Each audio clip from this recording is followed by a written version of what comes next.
Welcome to Heat Checks and Hail Marys. This is Mike Kegley. Let's take a look at Heat Check and Hail Mary number 2. 5 big things to watch in Illini football in 2024. The first one is Luke Altmyer.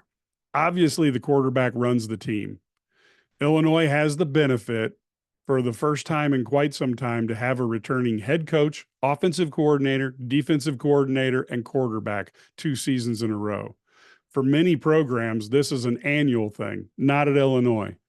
So this is a very good thing, and Luke Altmyer really needs to improve his touchdown to interception rate. The key to that is improving the offensive line, which looks like under Brett Bielema has been getting better each year. This looks like the strongest offensive line that he's had at Illinois. Altmyer needs less times that he drops back to pass, that he's pressured. No quarterback improves their stats when they're under pressure. The Illini have talented wide receivers and tight ends. They have guys who can catch the ball. The offensive line must give Altmyer the time to get the ball out there, and Altmyer must get the ball where they can catch it. The second thing I'm looking for in Illinois football is Gabe Jacas. Of course, many people recognize him from being on the Illini Guys Sports Spectacular each week last season. Gabe has gotten bigger and stronger, and you know what? He's going to need it, because whether it's fair or not, the law firm of Newton and Randolph, they're in the NFL. Gabe is going to get even more attention from opposing offensive lines. Can he improve upon the 4 sacks he's gotten each of his first 2 years? Despite the additional double teams that he will see this season, he must improve in that. This will be critical for the defense. Much of the defensive line is untested, and the defensive backfield cannot play the man-to-man defense that Aaron Henry prefers. They can't do that forever, which means the quarterback has to be under pressure, which means Gabe Jacas has to do 2 things. He probably has to draw a double team, and he has to still pressure the quarterback. We'll have to be watching that. The third duo that I'm going to be watching is Josh McCray and Kaden Feagin. These are 2 of the most imposing tailbacks the University of Illinois has ever had. Josh McCray is a physical beast. He looks like he belongs on Ron Zook's massive 2007 Rose Bowl team. But the last 2 years, he's only played in 4 and 5 games due to injury. Now, I want to be clear, nobody blames a player for getting hurt. Sometimes it's just a good old-fashioned bad luck. But Illini fans need to hope that in 2024, one of Josh's abilities that is on display each week is his availability.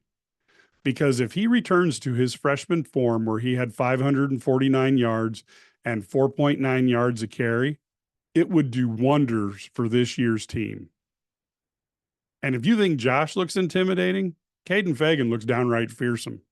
At 6'3" and 250 pounds, he gives off the appearance that someone has asked Lawrence Taylor to decide to play running back. Kaden had his freshman season cut short by injury, but he was on a roll. The last 3 complete games before he was injured, he had 84, 97, and 89 yards rushing, with 2 rushing TDs and a receiving TD. With 438 yards rushing at 4.6 yards a carry, and everything was on an upward trend, one wonders what he can do with a full year healthy. If those 2 are both healthy, the Illini will have a thunder and thunder backfield. And we haven't even talked about Aiden Lowry yet. This could be a special year for the Illini backfield. But as we brought up in point number 1, talking about Luke Altmyer, the offensive line will have a ton to do with the success of the offense. And if they run block the way a Brett Bielema line run blocks, they won't grab a lot of the headlines, but the Illini will grab a lot of yards and a lot of scoring. Number 4 thing that I'll be watching is the defensive line. Let's be really honest here.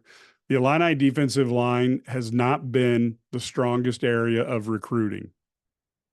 I'm constantly surprised by the fact that kids who are looking to play college ball don't look at the past accomplishments of Brett Bielema, defensive lineman, and say, you know what, I'm going to go there and be developed by this guy because he knows how to develop defensive linemen. So this defensive line has to play above expectation levels, and they need to remain healthy. This is probably the biggest difference between Ohio State, Michigan, and Penn State. They have players that are stacked up behind the starters, and there's not a huge drop. Maybe there's a drop in experience, but not in talent. Illinois needs to find a way to stay healthy.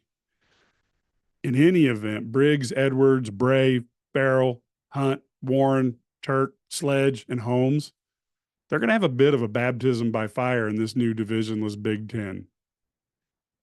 There's not much else to say. They're going to have to play well. And if someone's injured, someone has to step up. And to keep people fresh in the fourth quarter so you don't have Wisconsin-style collapses, players have to get in and be able to play to give others breathers, and you can't have a drop-off.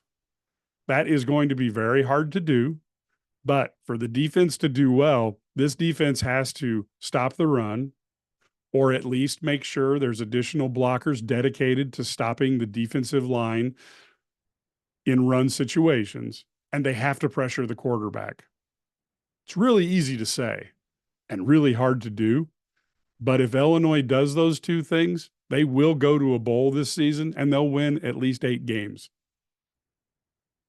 Finally, the number 5 is, will Barry Lunney Jr., the Illini offensive coordinator, have the freedom to go off script like he did the last few games of last season when the Illini flipped and became a much better passing team than anyone thought they'd be? The offensive line should be better this season.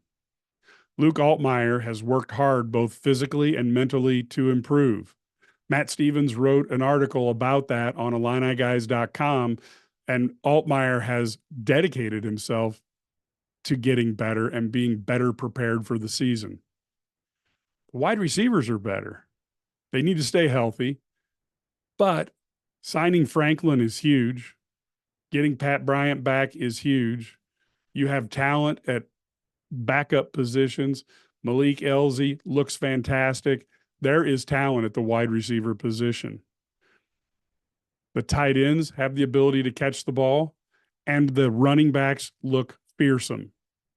There's no excuse for this team not to be creative, not to use different ways to score, and they have to be unpredictable. It can't just be first down, we always run, third down, we always pass the ball. Barry Lunney Jr. needs to have the creative freedom to keep teams off balance, because if teams are off balance and you have talented players, that's when you score a lot of points. And make no mistake, time of possession is nice. Piling up yards is nice, but they need to score touchdowns, not field goals. This season may require the offense to outscore teams. Give Lunney the opportunity to do that with a very good set of tools that the Illini staff has put together on the offensive side of the ball.